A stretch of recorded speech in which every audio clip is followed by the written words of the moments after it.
And this morning's message is the rising and falling of the corruption.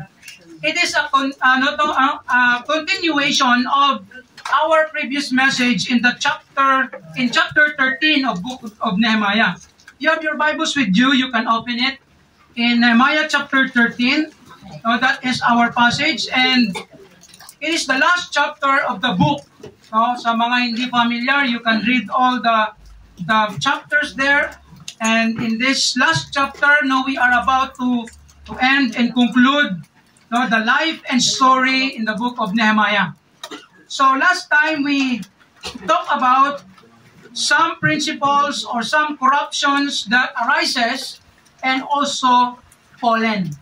The corruption in the community, that there were people who are not part of the community of the Jewish people, the people of God, and there were people also that they engage to the things that God doesn't want them to do. And the second corruption that arises was the corruption in the temple of God. When Nehemiah was away, there is something wrong that happened in the temple of God. That there was, the leader allowed the enemy to have VIP place in the temple of God. So that's why the temple was desecrated, the temple was degraded, and the temple was disgraced by this enemy na enemy po nila, ni Nehemiah and the people of the Jews. And the temple was corrupted by this man and allowed by a leader, the priest, the spiritual leader. So it was rebuked, it was restored by Nehemiah. So that's why we are saying the rising and falling of the corruption. And number 3, in our message today, we are now in number 3, and we can see in our outline there, the corruption in the tithes. Medyo masakit ito, or medyo baka ma-misunderstand tayo, especially to you who are our visitors, to you who are new believers. Don't misunderstand this matter. Because the word tithes in the Bible is very biblical. From the Old Testament, according to some studies in the New Testament, it doesn't mention or impose of the early church, but still the principle is there. So that's why, please don't misunderstood this, especially sa mga bisita po natin. Because when we say tithes, it talks about primarily the finances, but in the Bible, in the Old Testament, when we say tithes, it's not only in the matter of money. Even in any resources that they have, there is tithes. Animals, plants, kanilang mga harvest, kanilang mga business, there is tithes. And the word tithes, it means 10%. That is the word tithes. So 10% of their income, 10% of their resources or blessings from God, they took from it and give it back to God. That's the practice in the Old Testament. In the New Testament, hindi man siya so clear, but still, it's a debatable in many Christians, but the principle still applicable. And in fact, marami pong turo or iba-iba po ang principles or convictions ng mga pastor. In regard to tithing, giving, there is a Jewish practice, summary of 33%. There is a tithe na 10% lang from your income, from your resources or business income. And there is also what we call in other pastors' stands and beliefs and conviction, grace giving. Let me explain that. When we say, or they say grace giving, you give according to the purpose or even cheerful giving. In other words, you give to God because God blesses you. Some people stands na ang grace giving, ito naman ang medyo debatable in that matter. There are people who believes in grace giving, but they are not generous enough, or maybe they are so selfish, or maybe we can say it greedy, that they don't want to give more to God, but they give less to God. That's the disadvantage of it, the misconception. Because when we say grace giving, I believe if you stand in the grace giving, you will give more than the 10% that requires in the Old Testament.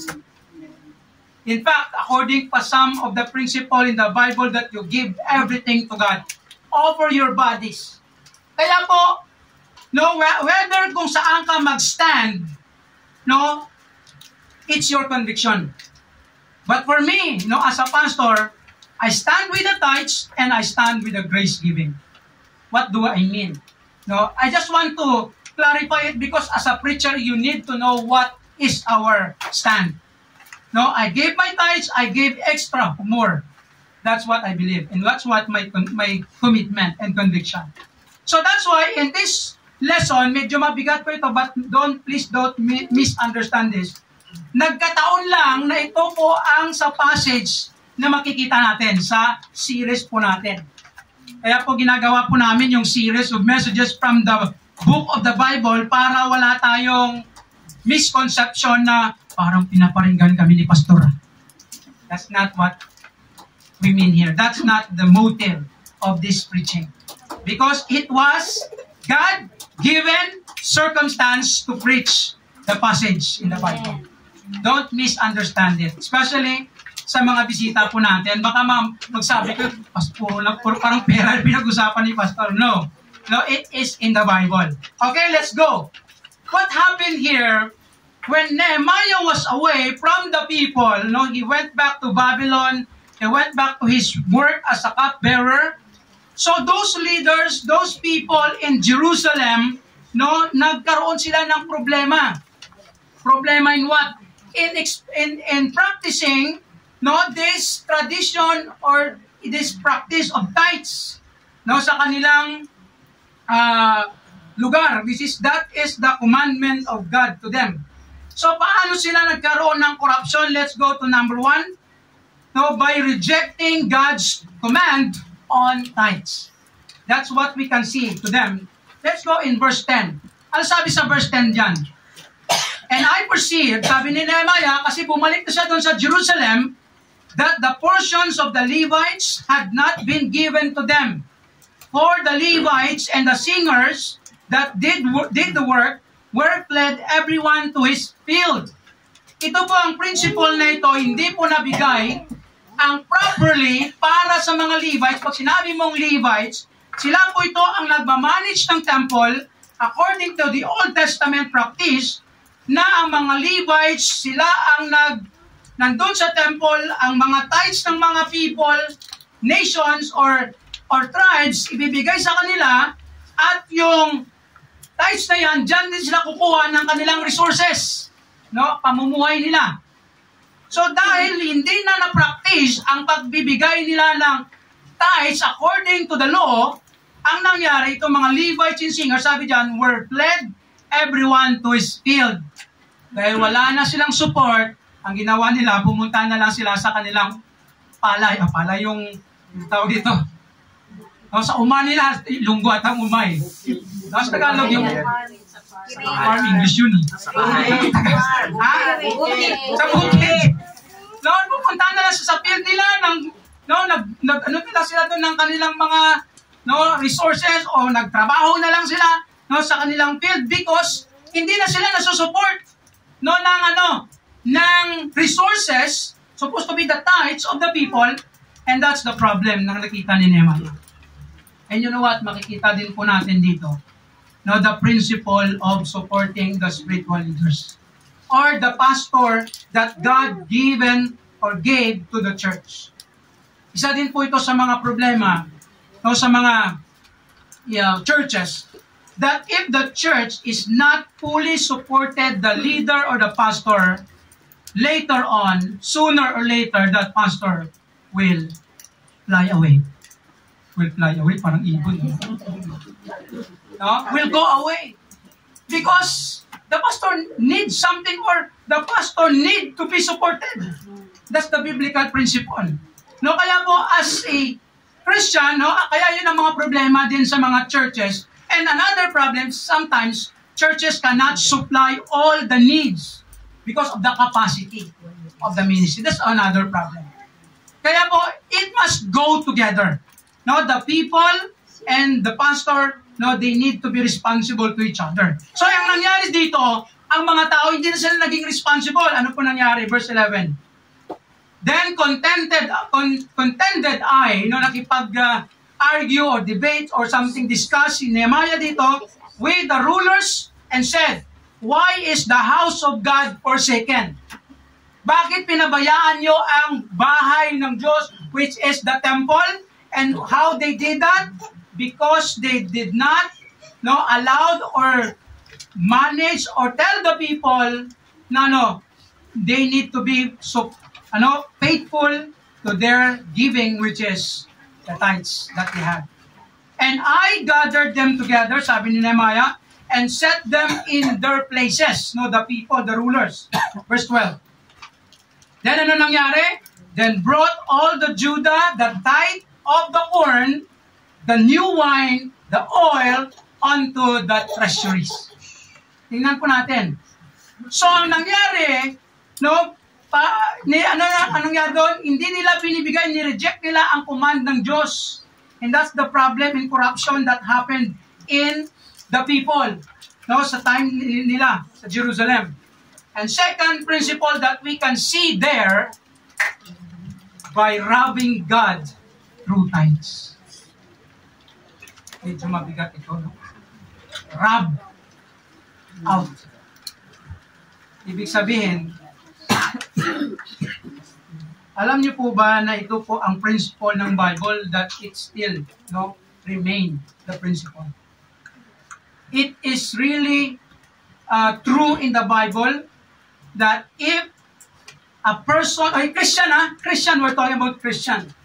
If you are a Christian, pag sinabi mong Christian, you believe in Jesus, or the moment you accept, believe, or repent of your sins, believe in Jesus as your Lord and Savior, in that time, or whatever time, nagawa mo na yan, that's the time you become a Christian. Amen. Hindi po ang Christianity sa Bible is born, tawag nito parang since birth. Always remember that. Or maybe some of us need to understand this. Ang Christianity is not by religion, it's not by being born in the family of a Christian, it is a relationship with God through Jesus Christ. In other words, you will become a genuine, true Christian in this world when the time or the moment you come to the Lord Jesus Christ in the legal understanding or age, or maybe naintindihan mo na yung kasalanan, lumapit ka sa Panginoon, kay Jesus, naghingi ng tawad, tinanggap mo siya by choice. Your decision, tinanggap mo siya na yung Panginoon at tagapagligtas. In that moment, kung kailan yan, that's the time you become a Christian. You may ask me, July 21, 2002, that's the time when I accepted the Lord Jesus. I repent my sin, I believe on Him, and I become a Christian. It's not by religion. It's not by work. It's not by rituals. It's not by any means, even baptism. It is by choice or by decision to accept the Lord. That's the moment, and that's the way you become a Christian. And when you become a Christian, the Bible says you need to be a part of the church and be a part of the ministry. And you are in the church, the Bible says the command of God, you need to give to God. Sa mga bisita po natin, don't misunderstand us. It is for us na mga Christians, na mga maybe matagalan na Christian. Kaya kami, we made this commitment and we follow this commitment to give to God what He wants us to give. And I believe, in my personal conviction, I practice tithing 10% in my salary. And whatever blessings, extra blessings that I receive as a pastor, as a person, if I receive extra blessing from others, no, from any way, I give 20%. That's a grace. That's grace giving. And that's why, as Christians, we need to understand this. If we did not or will not give to God, the principle of God is, you're robbing me. What do we mean by that? Kinukuha mo ang para sa Diyos. That is the principle of it. And saan po natin makikita yan? Yung Malakay 3:8. Ano sabi dyan sa Malakay 3:8? Sabi dyan kasi, by the way, si Malakay and si Nehemiah, contemporary po sila. Ibig sabihin, parehas yung kanilang timeline. Kung maalala nyo sa mga binasa natin na may mention si Malakay doon, sa mga names na sinusulat sa Nehemiah last time, because si Malakay at saka si Nehemiah, magkasama sila sa generation. In other words, kung ano nangyayari doon, si Malakay nakakaalam. And that's why ang sa Malakay, ito nakasulat. Sabi dito, will a man rob God? That's a rhetorical question. The answer is yes. Sabi dito sa sagot ng mga tao, yet ye have robbed me. Sabi dito, but ye say, ang mga tao ng salita, wherein have we robbed thee? You're arguing to God. Saan kami nagra-rob? Saan kami kumuha sa iyo, Panginoon? Kasi ang Diyos yun. Ang sagot ni Malakay, in tithes and offerings. Because in the Old Testament, marami pong requirements ang Diyos sa mga Hudyo. You need to give your tithes from this, from this, from this. Ano man mga income, business na meron ka, just give the tithes, whatever harvest that you have, you need to give the tithe from it. Because why? It is God who gave it to you. I don't know if you will agree or you will believe on that. Everything that we have in this world is from God. Of course, those who are good and perfect give. Those evil things, that's not from God, that's from Satan. But all those good and perfect gifts, sabi ni James, comes from above, from God. And lahat na meron po tayo, whatever is that, resources that you have, galing po yan sa Diyos. Hindi po tayo makapagsabi, or maybe some people will say, ako nagtrabaho, ako naghirap, akin to. That's not yours. Pinahiram lang ng Diyos yan sa iyo. And that's why, as Christians, here's the principle of the Bible. In the Bible, as Christians, you need to give the 10%, the tithes. And that's the law or from the Old Testament, and that's also the principle even we can see in the Bible. Some pastors that doesn't practice or even teach tithing in the church because their stand and their belief and their conviction na parang hindi naman tinuro dyan sa early church, no, sa New Testament. But the question is, what is your basis to give? Anong basihan mo para magbigay? Kaya ako, I keep standing and relying on the basic and the basis of giving, tithing, and more. That's my principle. And if we follow it, God will bless us. That's the promise of verse 10. Ewan ko lang kung nalagay ko yung verse 10. But if we don't follow the principle of God, here's the problem. Verse 9. Malakay 3:9. No, sabi dito ni Malakay, ye are cursed with a curse, for ye have robbed me. Sabi ng Diyos, according to the message, even this whole nation. Here's the problem of this corruption. If we don't follow the principle of God in this matter, the Bible says we will be cursed. I don't know if you experience that if you are a longer Christian. Kung matagal ka na nagkiklaim na Christian. Because if we are a Christian, we can see how God deal with us. Wala akong may nakilala na tao na Christian na very faithful, very sacrificial in giving, supporting the ministry of God and see their life getting worse. Wala akong may nakitang ganun. On the other hand, lahat na nakikita ko ng mga Christians na matagal na, and they were so faithful, sacrificial to their giving, and they're so, tawag dito, faithful in their even tithing, those people are blessed by God more because of their faithfulness in following God's principle. And that's why it is our lesson as Christians and a warning as Christians to follow God's principle. Kaya that is the problem, no corruption sa kanilang time. But the solution is this, sabi dito.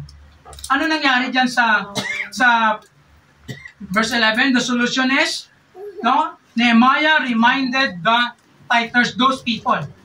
No, reminding the tithers. Ang tithers yet talks about the people of God, no, the Jews. In other words, no, sabi sa verse 11, binasa natin kanina, then I contended with the rulers, nakipag-argue, or maybe we can say that Nehemiah reminded them, or even we can say rebuked them. Sabi niya, bakit napabayaan ang bahay o yung temple ang gawain ng Diyos? Kaya po yan po ang principle ng Bible. Pag tayo po na Kristiyana, in our principle, in our context, if you are a Christian who is not or not giving to God, to the ministry, you are forsaken the house of God. You are forsaken the church of God. You are forsaken the ministry of God, and therefore, you are robbing God.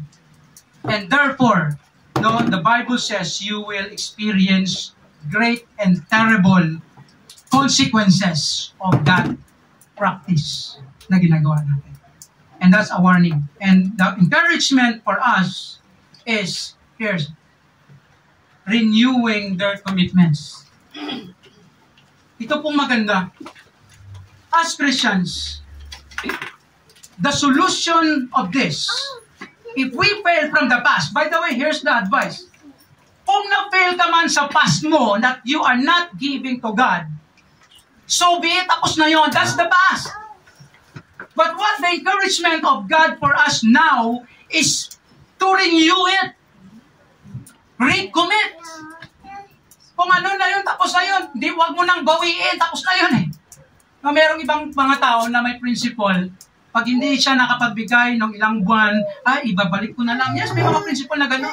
Sa Bible, meron din sa Old Testament. But you know what? As Christians, kung hindi tayo nakapag-practice, binawi na ni Lord John. I don't know kung na-realize niyo in many circumstances in your life. Marami yan nangyayari na ang hindi natin na-practice, babawiin yan ni Lord sa mga circumstances sa buhay natin. Kaya minsan, magulat ka na lang, may nangyayaring hindi maganda. Kaya alam niyo po, meron po sa Bible, sa Old Testament, isa sa mga reasons ng Diyos, bakit ang mga Hudyo, tinanggal sila sa kanilang promised land within 70 years na wala sila doon. No, kinapture sila ng enemy. Alam niyo kung bakit 70 years? According to the Bible, according to the computation and even my biblical principles dyan, for 500 years, itong mga Hudyo, hindi po nila binigyan ng Sabbath rest ang land. Anong Sabbath rest ng land? Ang Hudyo, meron po silang command and practice in the Old Testament. Sabi sa Bible, 6 years, sila may lupa, may anihan. 6 years, magtanim kayo dyan, mag-ani kayo dyan for 6 years. And the 7th year, that's a Sabbath year, pabayaan nyo ang lupa na huwag nyo taniman, kung anong tutubo dyan, ibigay nyo sa mga nangangailangan, bahalang tao dyan. That is what they called Sabbath year of the land. Rest. Sinabi mong Sabbath sa Bible, rest. So, ang nangyari for 500 years, hindi po nila nagawa yun. And that's why 500 divided by 7 or 70. I mean, 500 kasi every year 500 divided by 7, 70. 49 something. No, 490 something or something. Pero kaya ang round up doon is 70 years. And that's actually meron dyan na verse sa Bible pero nakalimutan ko lang ilagay. Kaya po ang Diyos, binabawi niya ang bagay na hindi natin binalik. Kaya tapos na, if all those things tapos na from the past, what you can do is to renew it. That's why in verse 12, let's go there. Sabi dito, verse 12, Then brought all Judah the tithe of the corn and the new wine and the oil onto the treasuries. Ni-renew nila ang commitment to bring back the tithes again. Kaya po yan po ang principle that we need to follow as Christians. Ang argument ganito, Pastor, paano kulang-kulang na talaga ako, walang-wala na ako? Just seek first God. Yes. Unahin mo lang ang Diyos maghanap ng paraan kung paano ma-solve ang problema mo.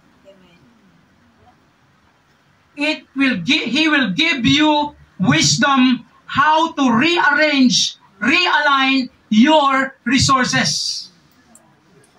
That is stewardship. Good stewardship. Unahin mo lang si Lord. Then He will give you wisdom how to make it right, your financial management in your life. And He will provide. Rest assured for it. Pastor, bakit? Parang grabe talaga, ang hirap. Yes, at first it's hard. But later on, you will see how God will work. Kaya po, as Christians, we need to follow and renew the commitment. Whatever failures from the past, forget it. Just make it, restore or back again, or we need to renew it. Verse 13, ano sabi dyan? And I made treasurers over the treasuries. No? Yung mga pangalan nila, ayan na natin yung mga names. No? Kasi mapapahaba tayo dyan. What is the principle that we can see? Nehemiah made treasurers over the treasuries. In other words, he reassigned the people, or he assigned people. Take note the principle of this in the last phrase. For they were counted faithful, and their office was to distribute unto their brethren. Nilagay ni Nehemiah ito yung mga faithful. Faithful sa ano? Sa kanilang office, sa kanilang commitment. No, nilagay sila doon sa sa office of treasuries. In other words, sila ang nag-manage ng financial resources. Ganon din yan actually sa Christian. Those people who are faithful will be honored and will be blessed by God. I don't know if you agree with that. But for me, I will stand. I can testify. If we follow God and His principle in this matter, He will never forget you and He will bless you more. Of course, we are not saying that our motive must be to be blessed more. No, that's wrong. As I've said in our Sunday school kanina, what is the primary motive that we give? Which we give to God, to the ministry, because for the glory of God. It is for the glory of God. To please Him, to obey Him, and the rest will follow sa buhay po natin. Verse 14, sabi nga ni Nehemiah dito, Remember me, O my God, concerning this, and wipe not out my good deeds that I have done for the house of my God, and for the offices thereof. Because Nehemiah, when he saw the problem, he considered it, Lord, please don't allow that this problem will destroy what I have done from the past. Because maalala natin, si Nehemiah became a leader. He's the one who restored everything. But when he was away, nagkaroon ng problema, and he begged and asked God to protect and preserve what He did for the people. And that's what we can see from this passage. And here's the note. Medyo mahaba yung preaching natin ngayon. 2 points lang po tayo dito. Every Christian, take note of this. You can fill out the blank there in our program kung meron kayo. Every Christian is a part of His kingdom and His ministry. Pag ikaw ay Christian or the church, Therefore, everyone must participate in giving of tithes and offerings, even contributing according to God's guidelines and glory. Sa mga bisita po namin dito na hindi wala po kayong idea or background of our church, part po ng ministry ng church is meron kaming mga minsan po, may mga time, may mga occasion, meron kaming mga contribution na agree together as a church. So, when we agree, hindi mo siguro lahat nag-agree, pero majority, sometimes nagbubutuhan. So, pag nag-agree ng majority, that is for all. So, sometimes meron kaming agreement or tawag nito, ang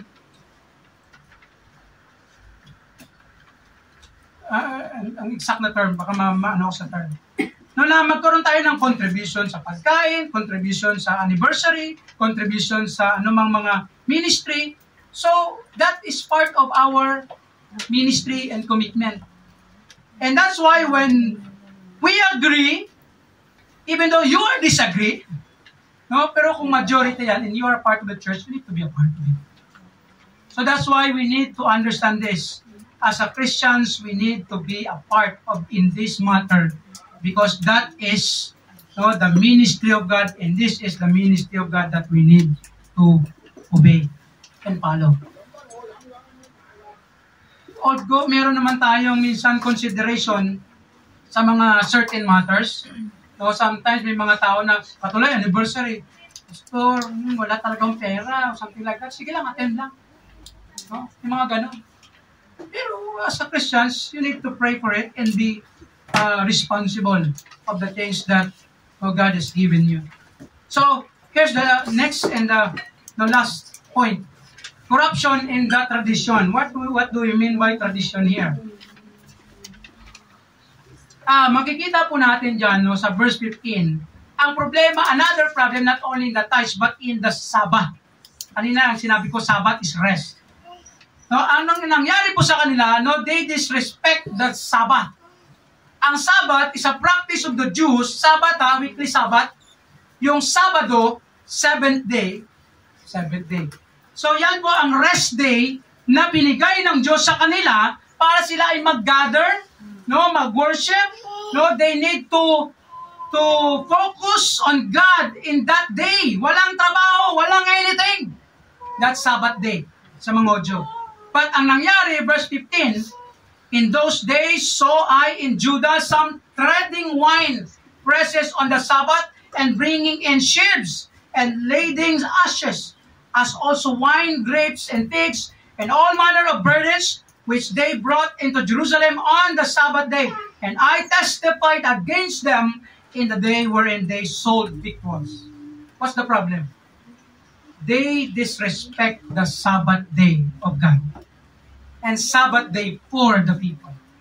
Kasi ang utos po sa kanila, pag Sabbath day, walang trabaho, wala kang gagawin, just stay or go in the temple, just focus on God, rest and worship God. That's the principle of it. Rest of your body and worship God. And ang nangyari doon, ang daming business pag Sabado. Sobrang dami ng business. Sa practice kasi nila, whole day, wala ka dapat gawin. Diyan ka, o ano man, walang bintahan dyan kung ano. That's the principle of Sabbath day, sa mga Hudyo. Ayun pa sa Sabbath day sa mga Hudyo, Kasi minsan dogmatic naman yung, huwag kayo maging dogmatic, pero the principle still remains. And not only disrespecting the Sabbath, but also defiling the Sabbath. By what? Ngayon nga, magbibinta sila. Verse 16, tingnan po natin. There dwelt men of Tyre also therein. Sa Sabbath day, which brought fish and all manner of ware, and sold on the Sabbath unto the children of Judah and in Jerusalem. Sa Sabbath day, kasi maraming tao, doon sila business yun, as usual. Yun ang pinakamaraming income, doon tayo. And that is the problem because hindi po yan allowed at hindi po yan nakaka-glorify sa Diyos na didefile ang Sabbath day na binigay ng Diyos para sa mga tao. Nadudumihan. Kaya nung nakita yan ni Nehemiah, no, talagang nagkaroon siya ng, sabi niya, it is really very, very wrong. Na-contaminate, no, ang Sabbath day nila because it's not acceptable before God as God commanded them to focus on God on that day. And then the solution that Nehemiah did, no, by rebuking the leaders. Ni-rebuke na yung mga leaders. Verse 17, sabi niya, another word na naman. And I contended with the nobles of Judah, no, and said unto them, what evil thing is this that you do? Ano itong kasama? Alam niyo, masama para sa Diyos yun. Sabi ni Nehemiah, what evil thing? Wala namang problema magbenta. Masama pa mag-business, hindi naman. Pero kung mali ang oras at yung panahon at ang lugar, mali na yun. No? Habang nag-worship si pastor, ikaw nakipag-deal ka dyan sa marketplace. Habang grabe naman yung business niya, walang tigil. Nandito sa simbahan kasi nag-worship, nagkumakanta ng hymns, ikaw ya. Chat-chat ka doon sa dealings mo sa mga business mo sa labas. That is disrespect. And you are defiling the worship, the gatherings, no, of God. So that's why you need to be careful, no, in that way, because it's, as Christians, no, we can learn this principle that God doesn't want us to disrespect, even defile the day that He has given us. We're not saying na pasok 24 hours pala, dapat wala kang gagawin even sa atin. Hindi naman ganun ang Bible. I mean, hindi naman ganun sa New Testament na parang 24 hours din tayo, hindi ganun. Iba yung context natin sa context nila ng mga audio. In fact, kanila Sabado, sa atin Linggo na eh. O, kasi nga, after the resurrection, na-change na yung worship gathering into Sunday, first day of the week. Ang mga audio, Sabado pa rin yan. Ang sa UAE, sa mga Arabo, sa Arab nations, Friday. Kaya wag po tayo mag-away, ha? Kung anong araw ang dapat ang magsimba. Kasi iba, meron kasi ibang, mentionin na lang natin, may isa ditong reliyon na hindi naman pare sa atin, na sa kanila, Sabado talaga yung simba eh. Oo. Alam niyo yun? Sabado. Baka kami sa Adventist dito, ha? Wala ba? By the way, no, I just want to tell you this. So the Seventh-day Adventists, hindi po pare sa Christian yan. They are different. They are not telling the truth, especially the gospel, the salvation, no. And then they're using their Bible, but their Bible is not, I mean, their interpretation is not right, especially in the worship. Kasi sa kanila, bakit Sabado? Pilitin nila yan, kahit ano Sabado, walang ibang araw. Kasi isa sa mga turo nila, pag nagsamba kayo ng Linggo, hindi sa Diyos yan, sa demonyo yan. Saan mo makikita yan? Kaya sa kanila, Sabado lang talaga. Kahit may trabaho ka, hindi, mag-off ka, huwag kang pumasok Sabado, magsamba ka. Kasi pag Linggo, other days, sa demonyo yan. Loko-loko na pagtuturo yan. Paano yun sa UAE? Biyernes sila. Sa atin Linggo, sa Pilipinas, sa place kung depende sa holiday o rest day ng isang nation. Kaya ang principle of Sabbath day, it's, ang principle doon, 6 days of work and 1 day of rest. Yan ang principle ng Diyos. Sa atin kasi tayo marami pa tayong part-time. Kasi kailangan pastor eh. Minsan meron pang international day off. Minsan Sunday hindi ko off, no? So mahaba na tayo. So here's the verse 18. Sabi dito, did not your fathers thus, and did not our God bring all this evil upon us? Ni-remind sila ni Nehemiah na kaya itong nangyari sa ating mga fathers, ano nangyari? Pinababayaan yung Sabbath.